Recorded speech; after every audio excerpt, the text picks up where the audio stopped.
Hello, Namaste and Jai Hind. Welcome to DAD Think Labs, and this is Rich Kumar signing in from Design Awareness Drive online classes. So in this class we are going to deal about observation.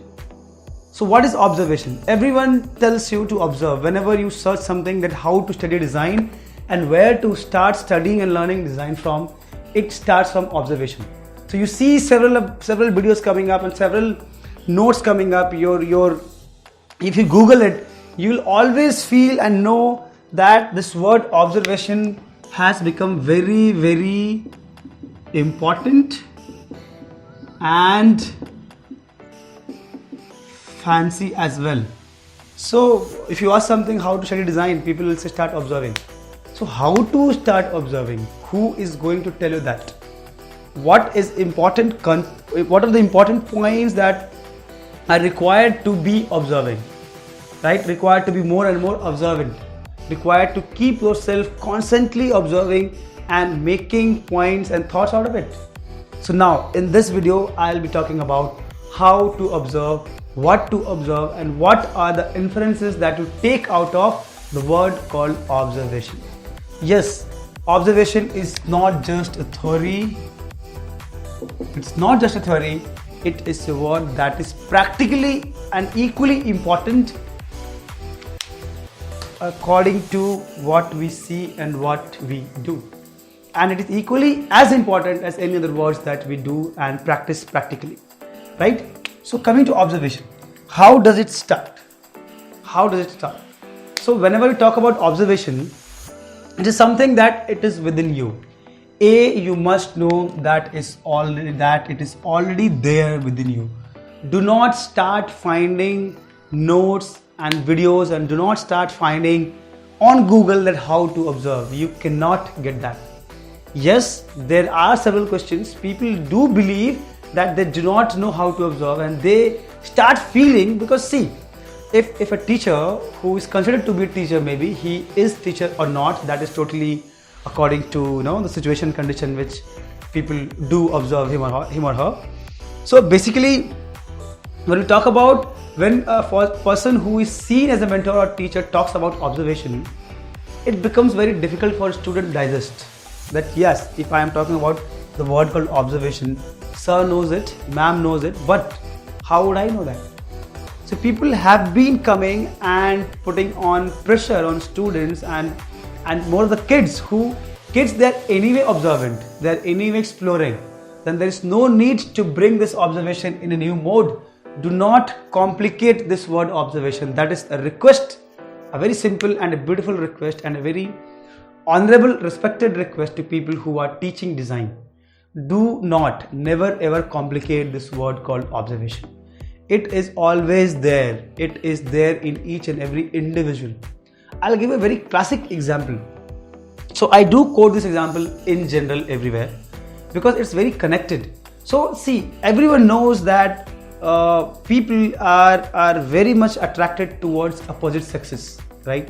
So when you walk on road, if I am a male, I do get attracted to female going around. It's not about you being bad or your thought process being very dirty maybe, or how people have that taboo that you should not, people tend to say that he or she has been looking at girl, so sometimes they call it stalking. So it's not that. Stalking is a very different word though, but people sometimes do mistake the word observation as stalking. So if I feel that I should see someone, be it a girl, be it any object, or be it any incident, if I need to see it once again, I will see it. It's very general, it's very normal, it's very, very there in you. So if you want to see something again, you should see it, and that is how it happens. So when a guy sees a girl, he gets his eyes directly on it, on that girl. If a girl sees a guy, even she sees him back, right? So it's there. So being observant is not that you have to put on your eyes on someone, or maybe it is not about you do it on a purpose. It happens. It's something that is there. If something is around your surrounding, you do observe things.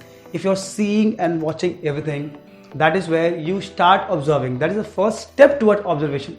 So the moment you see, you get into the first step towards observation. So start seeing things. At least you take some time to see. And it is normal. It's normal that a guy is seeing a girl on road, and it's very, very normal that a girl is seeing a guy on the road. Now it's up to you that what is your intent behind seeing someone. That is very important, right? And it's very natural. It's very humane that that you do it. If you're not doing it, there is some problem. You'll have to check it back, right? So that is how it is. So how I feel observation is connected, and it's always there inside you is, I have incidents where I was in a mess. I'm in a food mess, not in a normal life mess, but I was eating, and when I took my plate up from the table and I went for the wash basin where I was supposed to wash the dish, so I saw people eating and leaving things around on the table. They're leaving their chairs as it is, the way they left it. So if you're eating on a dining table, maybe in a mess or somewhere, at least you should know how to put the chair back. If you are in your mother's kitchen, if you're going to make Maggie, you cannot start putting up, if you're taking salt and you're adding masala and all, so you cannot throw things around. So putting things back to their own place is again a very good thing to notice. That is important for observation. So you have to see, if you should keep things as they are after using. That is important. So if you see people who don't put their chair back after having dinner or food, it means they are not very serious in life. And why I am discussing this is something that you observe with their activity. You observe it. You try to infer. You try to infer some information. You try to bring in something out of those activities people do, and that is really important. You have to talk about those things. If a person is it's not having a very soothing body language, if I keep on doing like this here and there, you might feel that he is teaching, but he has a different attitude. I'm not very serious in teaching. You might feel that. That might not be the case, but you might feel that I'm simply trying to be cool. I'm not cool, but I'm trying to be cool. So you see that person is trying to make an effort to look cool, at least to be said to be cool, if he or she is not looking cool.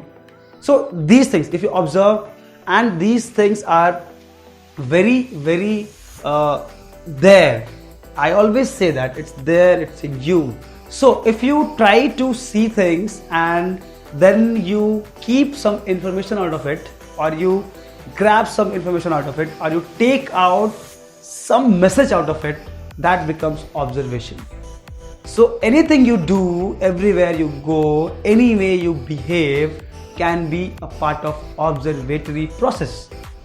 That is what, and that is how simple it is. And it has to be that simple. Let's not be in a mess, mental mess, that observation, oh my God, how to do it. It's very simple. Start looking at it, things, start doing things, start working with it. See how your mother is working in kitchen. What is her behavior with utensils she is using, how she behaves with the vegetables she is chopping. That are all observation. You see, there are certain times where your mother is very serious, and sometimes where she might be cool while cooking. So these are the observations. So basically what you do in observation is, you try to see things, you try to stay there and try to bring out some information. Okay, this is the activity he or she is doing. It means, she is like that. That's how it is. You see images, you see red color and you feel that, oh, it's so energetic. You see black and you feel death. Sometimes you see, and coming to clothes, you see black and white, you feel it's classic, it's nice. Blue denim and white shirt, it's again nice. You see formal shoes, it's like, oh, more official. You see sports shoes, it's very sporty.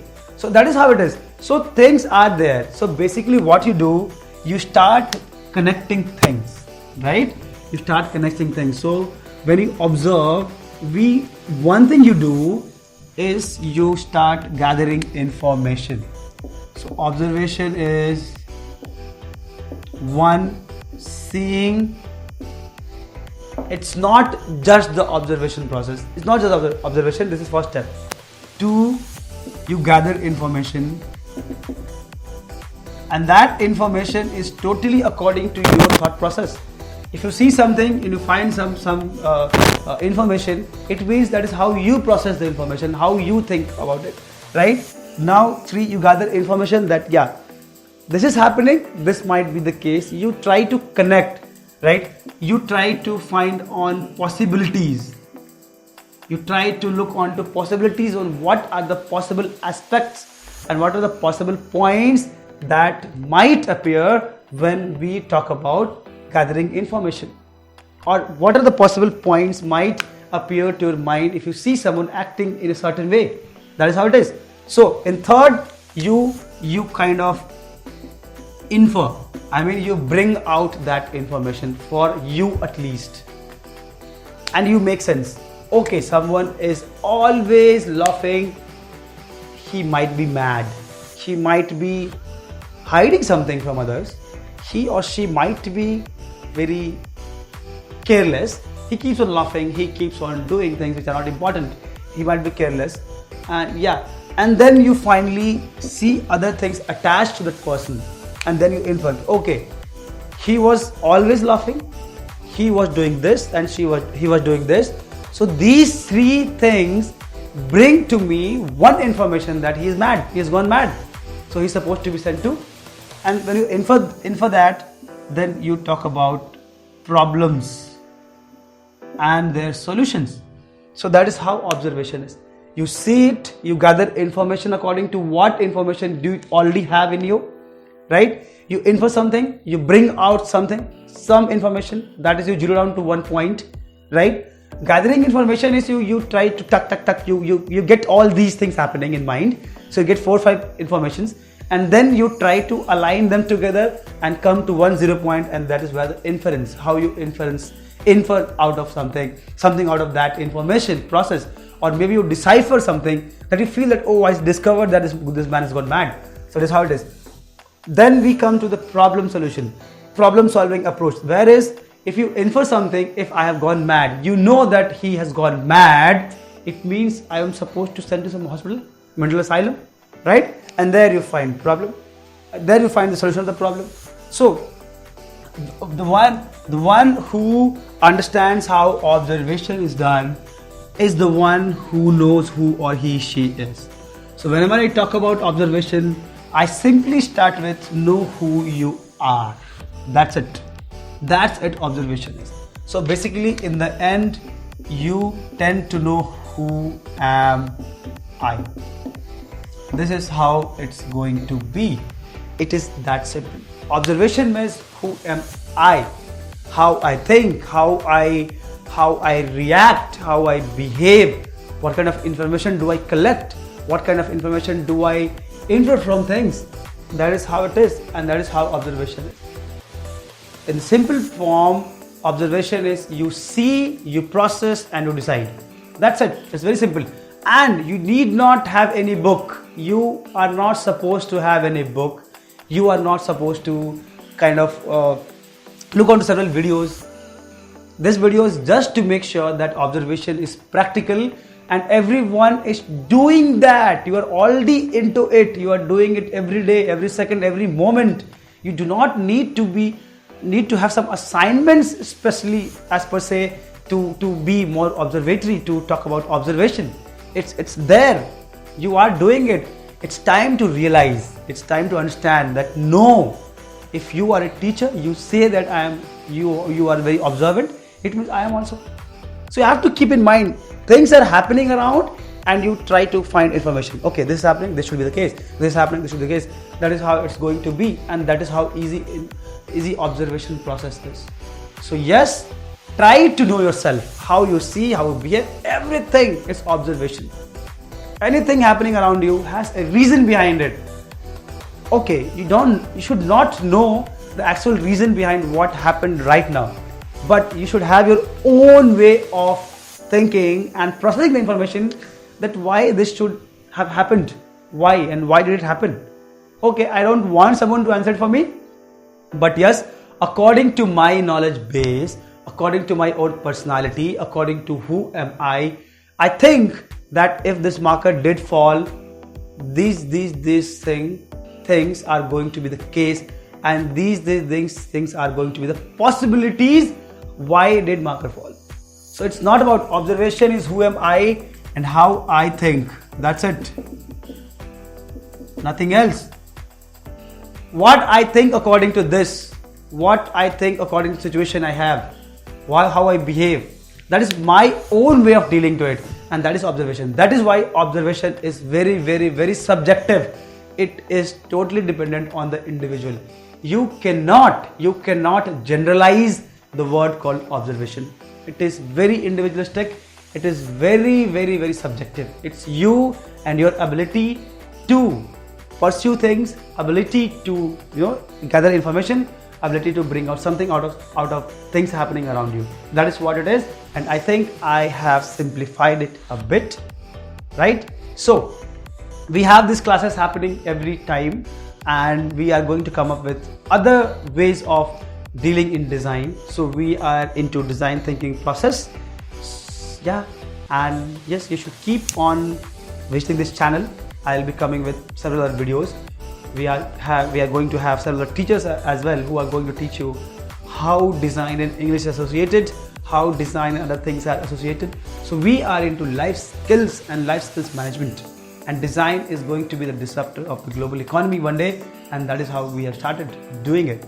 So yes, this observation is easy. If you have any problem, if you want to know more about it, log on to www.niftuced.com, or you should directly call us on our number, that is 9304516169.